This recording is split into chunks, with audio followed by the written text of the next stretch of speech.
حدیث نمبر 2583۔ حضرت عائشہ رضی اللہ عنہا فرماتی ہیں میرے ذمے رمضان کے روزے ہوتے تھے تو میں ان کو صرف شعبان میں قضا کر سکتی تھی، کیونکہ میں رسول اکرم صلی اللہ علیہ وسلم کی خدمت میں مصروف رہتی تھی۔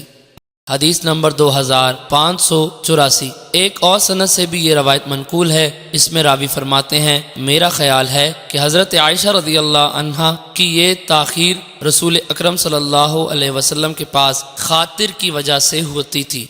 حدیث نمبر 2585۔ ایک اور سند سے بھی یہ روایت منقول ہے اور اس میں راوی کا یہ کہنا ہے کہ حضرت عائشہ رضی اللہ عنہا کی تاخیر رسول اللہ صلی اللہ علیہ وسلم کے پاس خاطر کی وجہ سے ہوتی تھی۔